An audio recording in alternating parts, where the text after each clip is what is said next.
Hey, what's going on? I'm Doug Cunnington, and welcome to The Doug Show.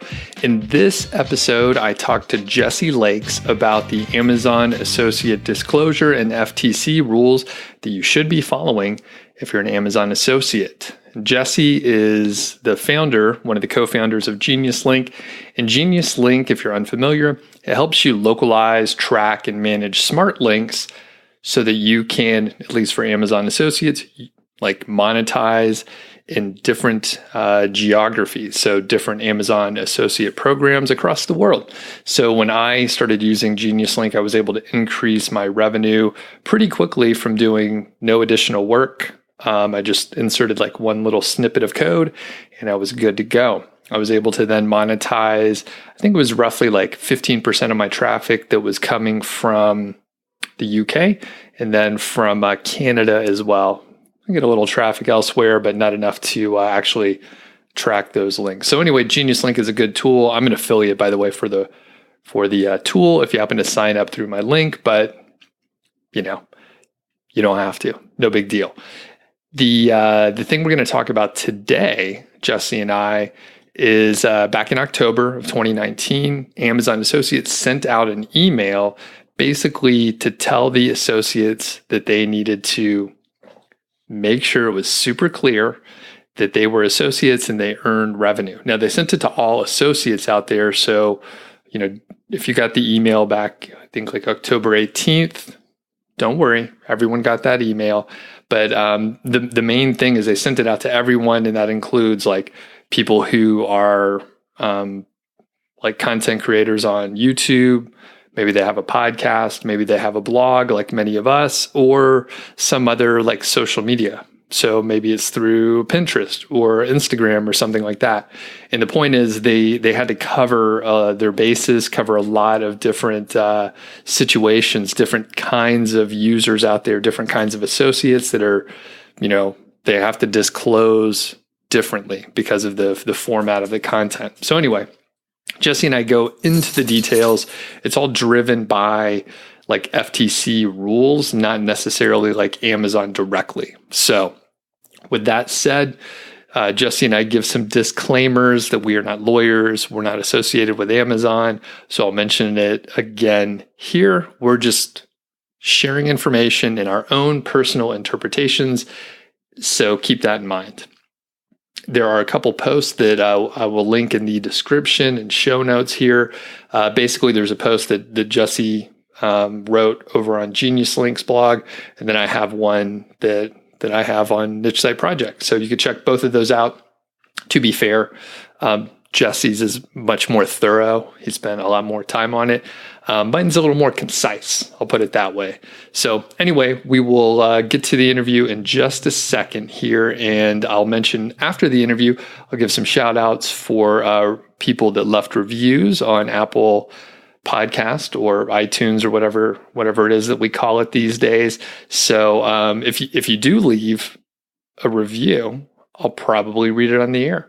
So I'm sort of keeping a log, and if you don't know how to leave a review on Apple, shoot me an email. You can Google it. It's pretty straightforward, but you could shoot me an email and I can point you in the right direction. So thanks again to Jesse, and let's get to this discussion.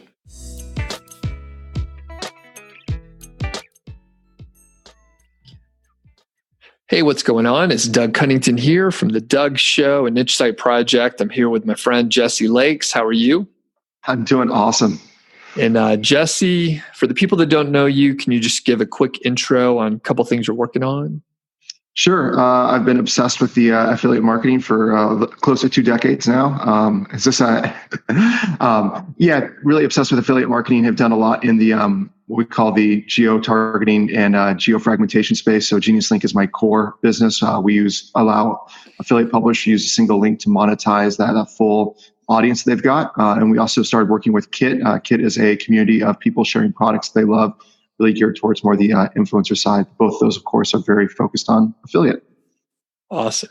And a quick note before we get started, Jesse and myself don't work for Amazon. We're not affiliated with them. We're giving some insights based on our understanding and opinion. So we're not lawyers. You should consult your own lawyer. Jesse, do you have any other things to add on top of that? Yeah, as much as we've researched this and looked into it to help our client base and help the different audiences, there are definitely some confusion on the internet around this, and hopefully we can help kind of cut through that. But again, do your due diligence. You're going to be better off because of it. So basically, we're going to be talking about disclosure and stating that you can earn a commission if someone buys something through your Amazon link. So that is sort of the high level just summary of what's going on. Everyone's favorite subject, right? Yeah, disclaimers. And from where I sit in my experience in the past, I completely messed this up multiple times in the past, especially when I was starting out, because I really didn't know any of the FTC rules. And, I was just starting a little website. I didn't really think I needed to follow anything specific. Like, no one was really watching over what I was doing. But slowly, I've earned more money online, and it becomes a significant sort of and very important portion of my income. So it's really important to follow the rules by the FTC and from Amazon. And the difficult part, at least on the Amazon terms of service portion, at least for me, is it's kind of long and it's kind of confusing. So even if you dive into a certain part and read a sentence, it's like reading a contract, and we're not lawyers, so it's a little hard to understand. The FTC does say, I guess, in plain language, some of the rules, and that makes it a little bit easier. We're going to go over a lot of that stuff today. So the thing that spawned this conversation was, I think it was October 18th of 2019, Amazon sent an email out to all the people, all the participants in the Amazon Associate Program about disclosing their affiliate relationship. So I said a lot there. So Jesse, this is probably really important for your business. So what did you think when you got the email? So honestly, my initial impression when I got the email is just, oh, okay, I'll deal with this later. I think it came in, Thursday or Friday afternoon. It was not the top of mind. Of course, I scanned through it, because you should always scan through the emails that you get from Amazon, because you never know when it's going to be a 5-day mess that's just landed in your lap. But so just kind of scanned through it, didn't think twice really about it, and passed it off, and really didn't look at it until later the next week. As I started reading through it, there was a couple pieces there that were a little confusing to me. And again, kind of that rush of the normal day, I didn't think twice about them. And it really wasn't until later that next week that I stopped and really read the email and really understood, okay, there's more here than seems to be. And from there, kind of course, flipped that curiosity switch and started digging in to try to understand exactly what was going on. At the same time, it seems like some other people in the online communities were doing about the same, and it started to kind of bubble up that there's this email that kind of reads as just a gentle reminder. There's really actually some depth here of some pretty important subjects. Okay. And that's exactly what I did as well. So I read it Thursday, Friday afternoon. And then I was like, hey, wait a second. There were a couple things in there that maybe I'm not doing. So quick note on a few of the mistakes that I made in the past. So number one, I just had a disclosure page, right? So some of my first sites, I had a disclosure page, which someone had to go out of their way to find. And that's versus having something very clear in plain language. Hey, I'm an affiliate and I'll earn a commission, right? And some of the changes that I made over time to make it, I guess, more apparent that I was an affiliate was to put a disclaimer or disclosure over in the sidebar or in the footer.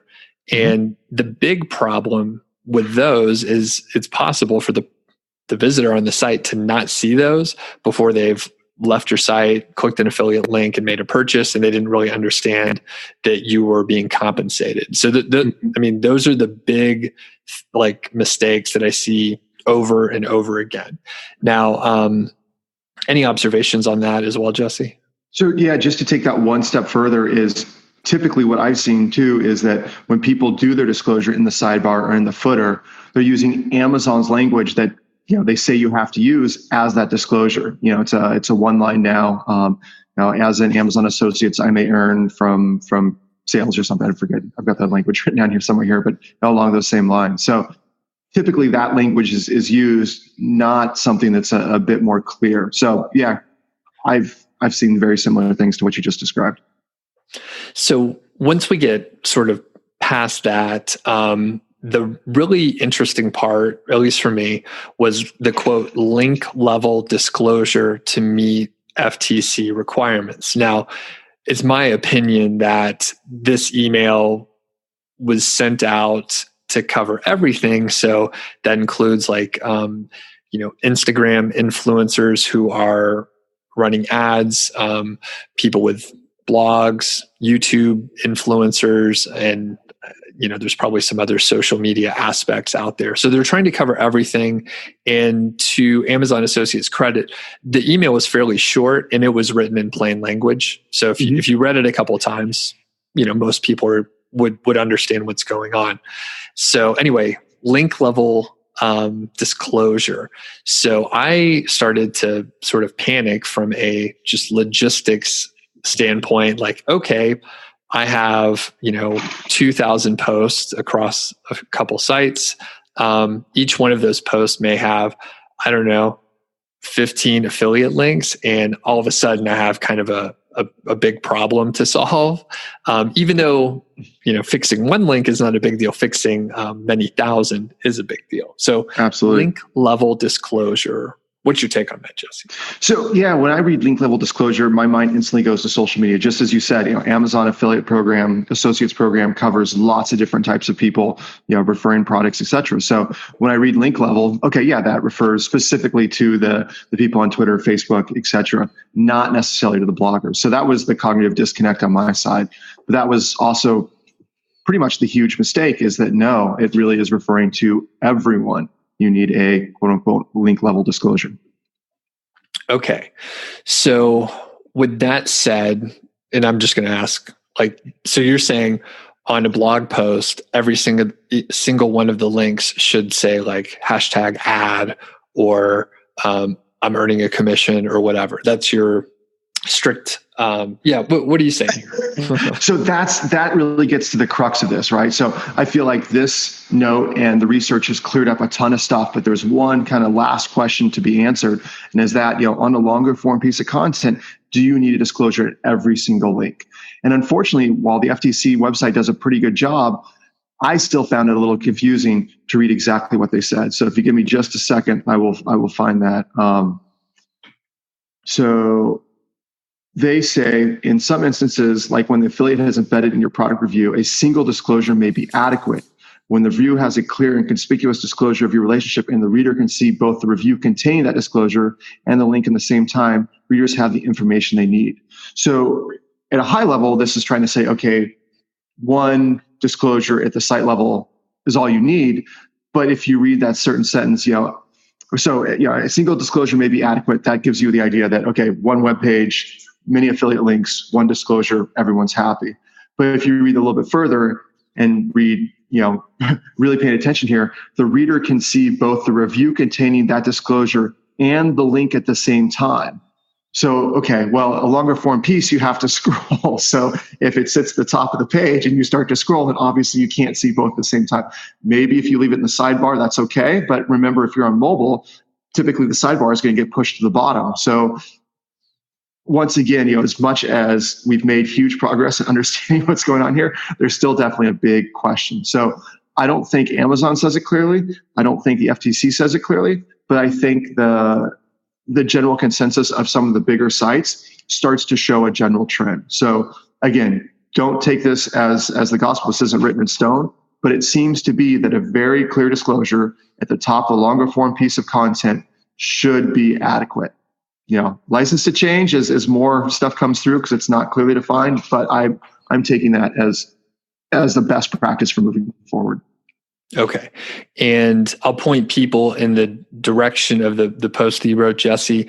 You do have examples from The Wirecutter, Tech Radar, Windows Central, Digital Trends, CNET, and they generally, they're putting a clear disclosure at the top of their longer form content. And I think the closest to like the sort of sites that I work with and a lot of the viewers work with is the Wirecutter, product reviews, long form. And I was just thinking, hey, we could kind of follow the lead of something like the Wirecutter.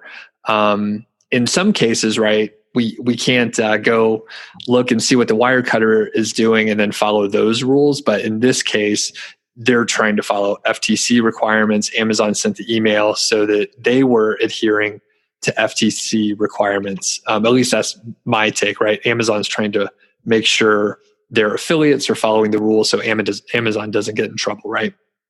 Exactly. And that's kind of that weird hierarchy where FTC looks down at Amazon. Amazon's in charge of policing its affiliates. So, supposedly there's over 1 million different affiliates now in Amazon's associates program. That's a lot of work. That's a lot of people to take control of. And I think that's why we're seeing, more of that kind of black and white aspect to compliance, which that's another conversation. Yeah. And so go ahead. I was just going to say one step back. I think it's really important to talk about in that disclosure. Yes, the position of the disclosure is important, but also that verbiage of the disclosure is important. And as in my research, just mentioning that you're an affiliate, that doesn't seem to be enough. There needs to be some hint at the financial relationship of that.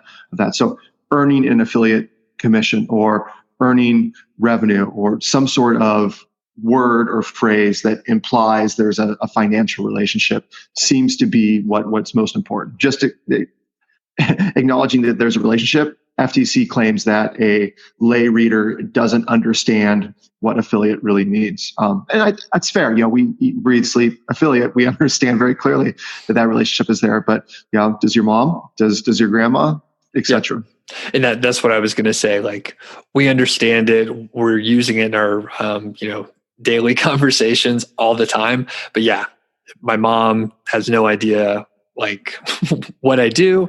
She's like, he works on the computer, he works on the computer and, they'll call me for tech support still. So for the last 25 years. Yeah.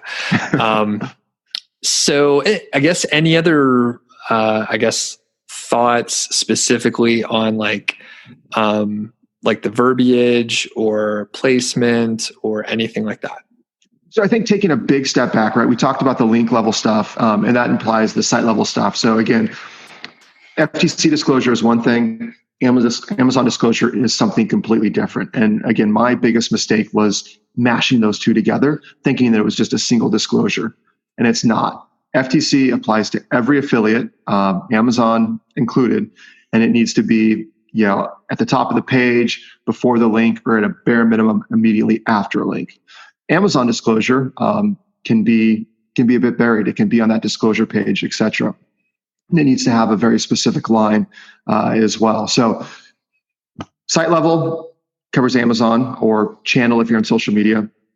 Then every page, every post, every tweet needs to have that other FTC disclosure. So as black and white as that is, it's something that we all need to really pay attention to because that seems to be the new norm.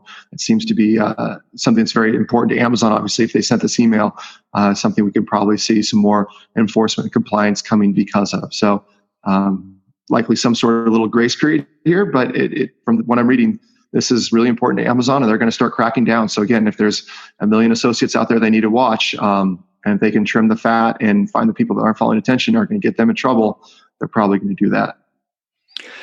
And actually, that confused me just a little bit. So, which is good because I'm coming at it generally uninformed, and you did a lot more research than I did.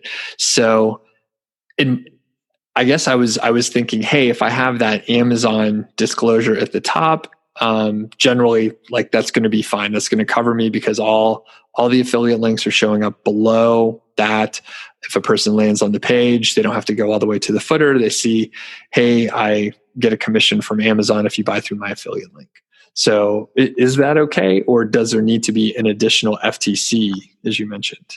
So the Amazon disclosure says, as an Amazon associate, I earn from qualifying purchases, right? So there's that hint of the financial relationship, et cetera. So that should work. But but I don't see that very often at the top. So, again, I'm not FTC makes these rules. FTC polices this.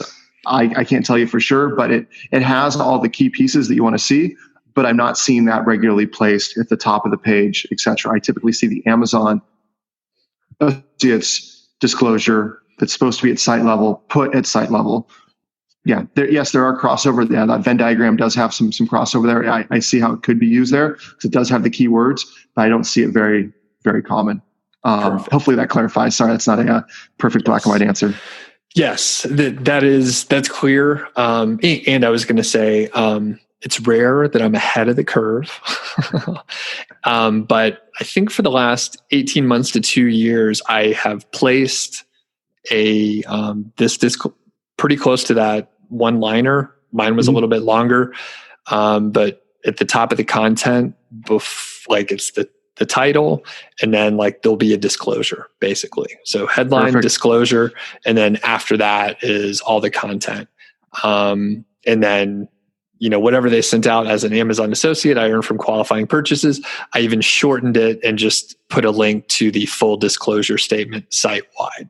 So, and that's what I've been advising people. A lot of folks were like, oh, it's in the sidebar, it's in the footer. But like I said, one of these rare times I'm a little bit ahead of the curve. So nice job. Good about that. Yeah, I didn't need to make any major changes other than just shorten the copy on that. So you ran across some frequently asked questions, and I think some of these are, obviously pretty common. They're frequently asked, but they're also on the FTC website. So let's go through a few of those. Absolutely. Yeah, I think that's some good stuff in there. I learned a lot from the FTC website, and especially the FAQ. So first one is people that don't live in the US and they're like, hey, the FTC, we don't care. So do people outside of the US still have to follow these rules? Excellent question. Yes, if you're using the Amazon.com Associates program, Amazon.com is under the FTC's rule. So you won't get in trouble from the FTC. You're going to get in trouble from Amazon.com. If that makes up any portion of the commission of your revenue that's important to you, I would strongly encourage you to do so. Taking that one step further, it was really interesting. There was an article that just came out the other day. I believe it was Performance Insider, a great blog based out of the UK. It talked about this ASA, which is their authority, the UK advertising watchdog. And the ASA had a big to-do about this blog that had an affiliate link, and that they're now saying that affiliate links inside blogs need to have a disclosure in close proximity as well. So FTC is saying it, for US-based companies, and therefore anyone that's using that affiliate program. But we're seeing very similar behavior coming from the UK. And again, I have not researched this as much as I probably should. I'm guessing there's other entities out there as well that would really strongly recommend a disclosure at this link level. So maybe you don't have to do it for the FTC's point, but I really encourage you to do it as a general best practice, to ensure those Amazon.com commissions keep coming, as well as compliance with other government entities that you may or may not know about that have similar requirements. It's just a good thing to do. And when I'm doing research for a product, I know I would like to know if the person is getting compensated, because then I understand their incentive and their biases and stuff like that, which at this point now I just suspect everyone is trying to trick me, which is probably it's not a good way to live your life. But, that's just so. Yeah, just to hit that point real quick, and this is, I think, something that's really important, is that FTC has it, very black and white. Right? If you're earning money, then you have to put this disclosure, and they assume that you're doing it for the money. But so many of us do authority sites or niche sites on subjects or industries that we actually enjoy, at least to some degree. It makes writing the content that much easier, makes reviewing the products that much easier. And the whole, I guess, Pat Flynn thing as well, talking about having that authenticity when you're promoting those products. So many of us are only really recommending or talking about products that we do truly appreciate. But unfortunately, that's still, that's kind of that gray area, but you have to be black and white. If there is an affiliate link, you have to follow the FTC, even if you use that product every day, recommend it, verbally to your friends, etc. If your website recommends it and has that affiliate link, you've got to use that, or you have to include that disclosure. Yes. Sorry, Yes. little rant. No, and that's perfect. And it, like you said, it fits in exactly with what I was saying, where I'm just like, I don't know if I trust someone's opinion if they're getting compensated for it, unless, right, like Pat Flynn, or hopefully like the products that I recommend, I use them, and wouldn't recommend them if I didn't. And then, further, sometimes I talk bad about products, which I think gives a little bit more credibility, at Absolutely. least in the internet marketing area, where everyone's like, hey, every product's great, you should buy this, Okay, so a couple other questions here. So you mentioned, is affiliate link by itself adequate? What about a buy now button? And what do you think, Jesse? So again, I would, with my background, my knowledge, I would think that's fine. But again, we talked about, do our moms know that what affiliate means, affiliate enough there? And the FTC kind of agrees with that earlier comment where, that lay person doesn't necessarily know what an affiliate relationship means, that there's a financial aspect to that. So unfortunately, FTC spells out pretty clearly that affiliate by itself is not enough of a disclosure. Affiliate link, affiliate, buy now button, that doesn't work. Okay. And then, sort of related, but interesting question. So what if I'm including links to products or retailers as a convenience, but I'm not getting paid for them? Do we have to disclose anything there? Yeah, this goes back to that whole, that litmus test. Is there a financial aspect to it, right? Is it a sponsored ad? Did the brand tell you about those products beforehand or give you one? Or is there some other financial relationship outside of affiliate? Or is an affiliate link? If that's the case, yes, you have to disclose it. But, I have no relationship here, but this is the best, whiteboard eraser, cleanser. I don't have to disclose that because there's no relationship whatsoever for this product. Cool. And there was an interesting story that you sent me the other day, which I'm not sure if it's linked in your article, but we could mention it briefly here, where a blogger mentioned a product that they used and they liked, and in the past they were paid and they had an affiliate type relationship, but in the specific case, they weren't paid. There was no agreement made, and they just liked the product and they mentioned it. So I thought that story was kind of strange, but can you fill in a few of the details I left out there? Yeah, and that's kind of the story I also alluded to earlier, where the UK agency seems to be kind of taking a big step forward on that as well. And there was at the end of the story, I'm sure you read, there's a handful of different people across the industry kind of weighing in on it. And it's definitely controversial. There's a lot of different opinions there. Those are the hard ones, right? Yeah, the black and white is easy, but yeah, because there was a relationship before, it was the same brand. Is there still that relationship where they're getting compensated? If you look at a case by case basis, it's kind of leans one way, but if you look at it as a whole, it leans the other way. So I would always disclose, it just seems to be the safer way to go. Obviously getting in trouble or losing your Amazon.com commissions can be catastrophic for your site. So better to, be ahead of the curve, go a little bit overboard in your disclosures, et cetera. Better to trend on the safer side. Yeah. And I found that surprising. Like you said, it's a bit controversial. And the big thing is, like, if you like a product and you happen to have had a relationship in the past, then you continually in the future always have to mention that. That just doesn't make sense to me at all, because obviously, like, business relationships end, and it was clearly disconnected. So yeah, I didn't agree with that decision there. So okay, last couple coming up here. So it's clear this is one of the frequently asked questions again. So it's clear that what's on my website is a paid advertisement, not my own endorsement or review of the product. Do I still have to disclose that I get a commission if people click through my website to the product?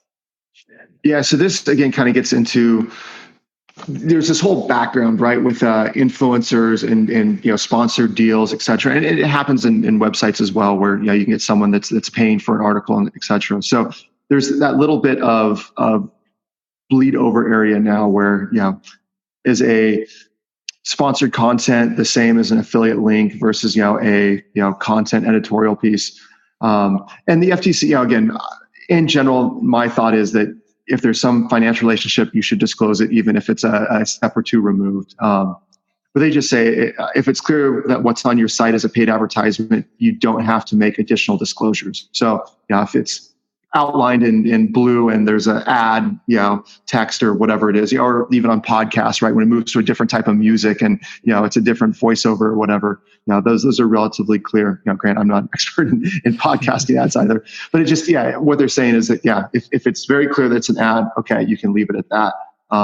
But again, if you're really kind of bleeding those different pieces together where, you're working with back to the other article, if you're working with a brand for a sponsored piece of content and then, you're talking about that brand and other bits and pieces, again, be safe. I'd really encourage you to go the extra mile and include the disclosures anywhere that comes up. It's dealing with these legal hassles and dealing with, resurrecting a killed off Amazon.com account can just, be a massive waste of time for hashtag ad, 3 characters.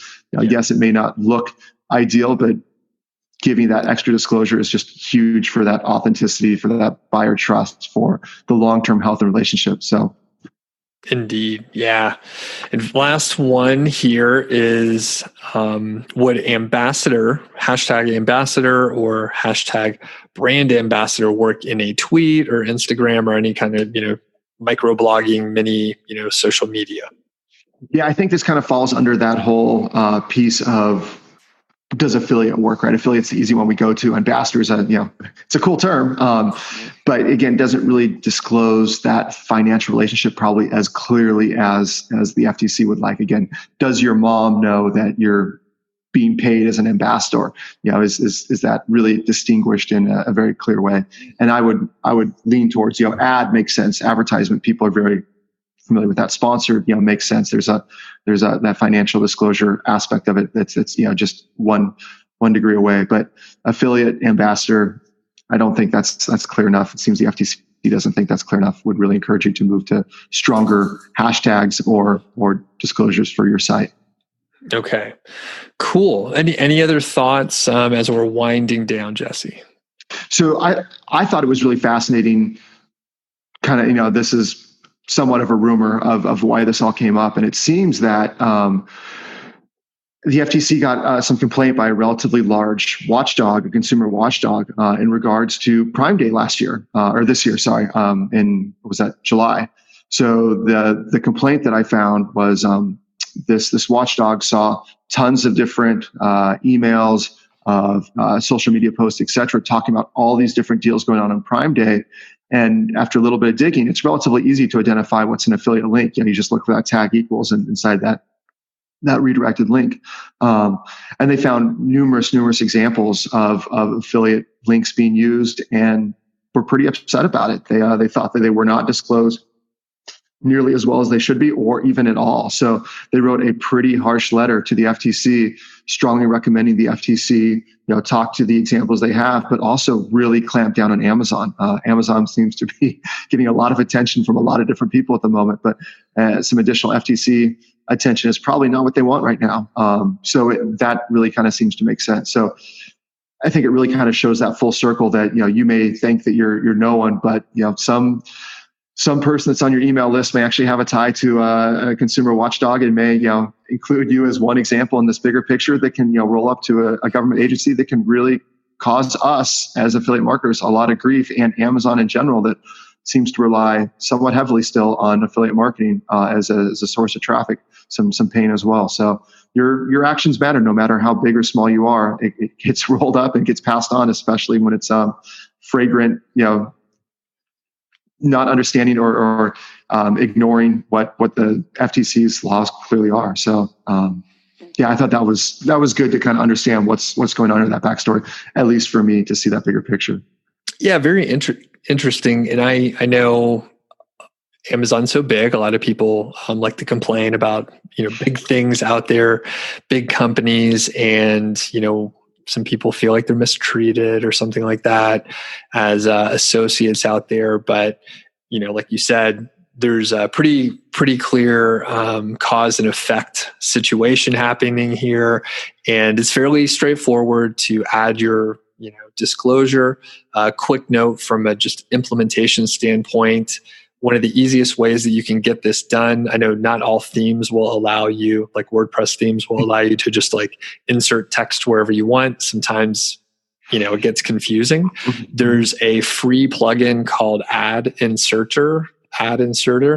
And there's a paid version, but the free one will do just fine. Typically, people insert display ads, like you may imagine from the name. But basically, all it does is inject code into a certain point that you want it to go on your pages or post or wherever.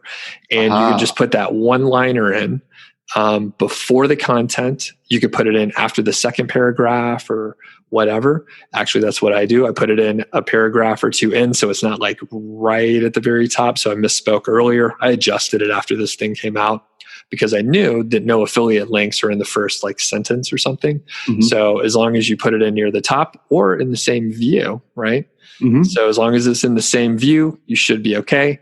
You just put that one-liner in. I have a link to the full disclosure page that has like the longer like privacy policy and just other associations. And that's how I handle it. So super easy. It will take you about, 5 minutes, free plugin. So super easy. 5 minutes free plugin, losing your Amazon.com commissions. Seems like a no-brainer. Yeah. So pretty straightforward. All right, Awesome. Jesse. Well, thanks a lot. Really appreciate your time and expertise and all the research you did on this topic. Yeah, happy to help keep people out of the bad side of Amazon and the bad side of FTC. Happy to help however we can.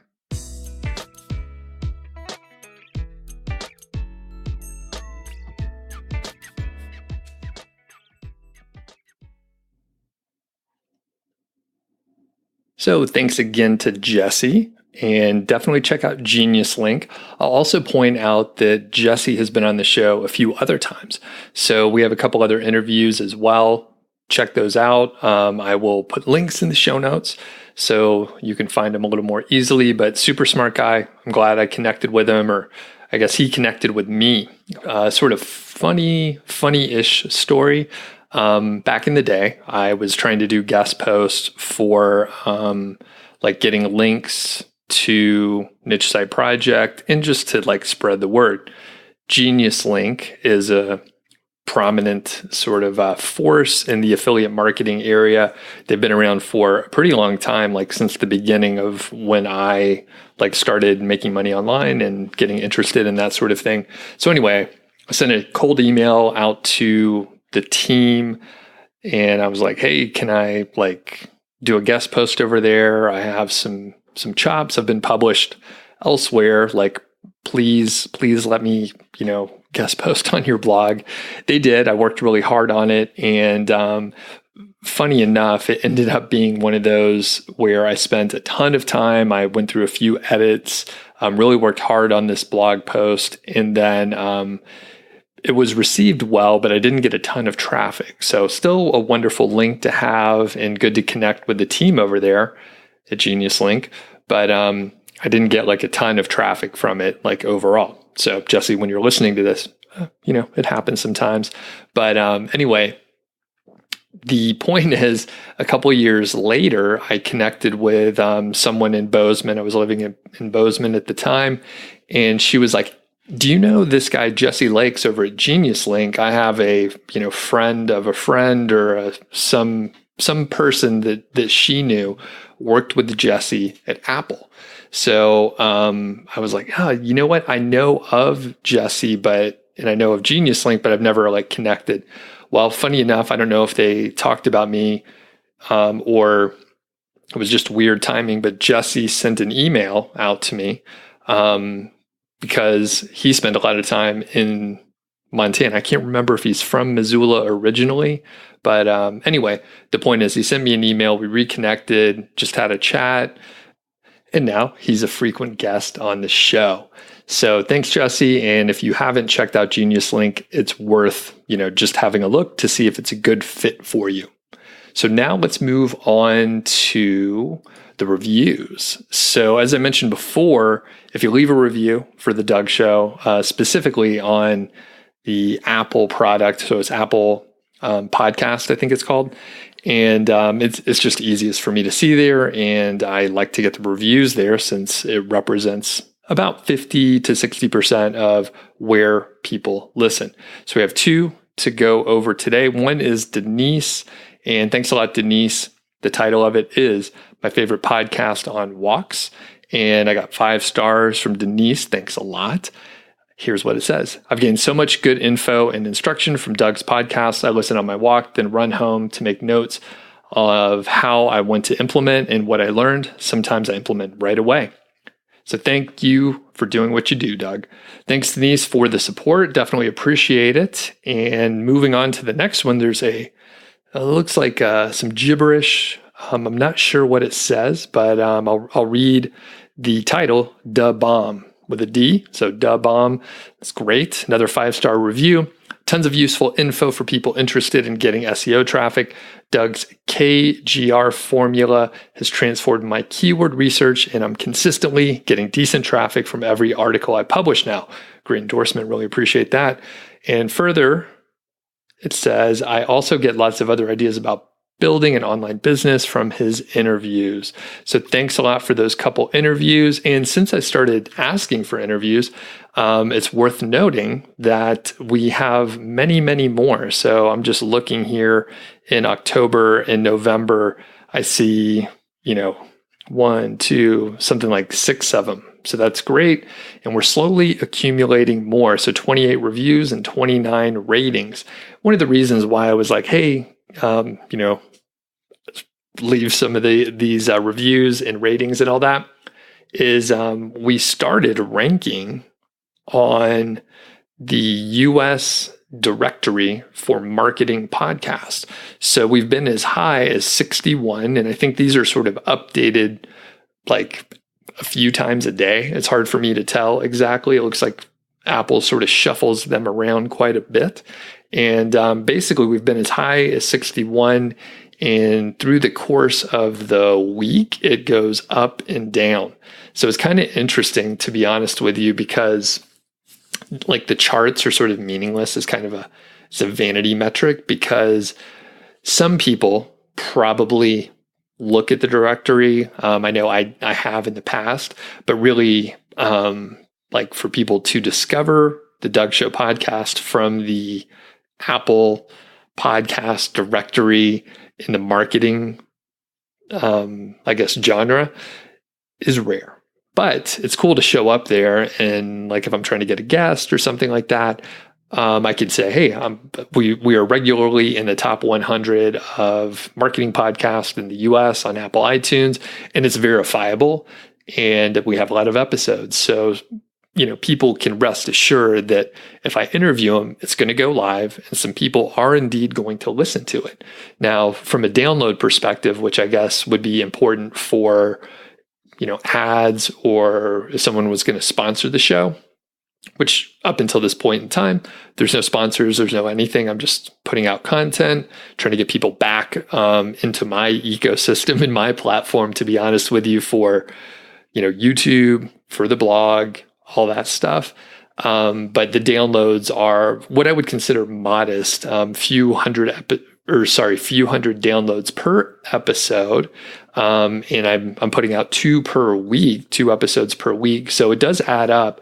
And the cool thing, which I can't show you a picture here, but since I started the podcast in January, basically there's slow growth every single month. So there's no like hockey stick growth. There was no like huge explosion of downloads, but like each month, most of the time, there are a few more downloads than the previous month. So it's just slow growth, consistent, which, well, it would be great if it was a little faster, but usually those sort of like quick growth sort of tactics or strategies, they may not pan out like well over time. It may lead me to do like weird decisions and that sort of thing. So anyway, things are good. And I think we're approaching episode 100, which is cool. And, some of the episodes are shorter, some of them are longer. I do record some of them like pretty far out, which is interesting just because like seasonally it may matter. for example, I'm going to sort of date this one here, is this is like the week of Thanksgiving in 2019 when I'm recording this intro. I did the interview with Jesse several weeks ago. But on this specific week, if you're in the, sort of front range of the Rockies area, in my area, in Denver, you just got a bunch of snow. So I'm looking outside, it's about 1 degree. And I think in my neighborhood, it snowed about 13 or 14 inches. So there's a lot of snow out there. The funny thing is, if you go a little bit further, like south and west, it was just like a few inches. And if you go a little to the northeast, it was like 18, 20 inches. Really interesting how the snow dumped on us this time around. Funny enough, my wife's actually out of town at the beach of all places, visiting with her family for Thanksgiving. And I'm here with Georgie. We're just doing the best we can to stay warm here. So anyway, if you're listening to this, like the day that it's published, it will also be around the Thanksgiving timeframe. But if you're listening to it sometime in the future, which that is what happens sometimes with podcasts, it may be the summer, and enjoy that warmness, enjoy the sun, because I am bundled up wearing many layers, many layers, and just frankly, just trying to stay inside as much as possible. So, all right, I think we'll just end it there. Thanks a lot, everyone, and have a great day. Have a great holiday season, and we'll catch you on the next episode.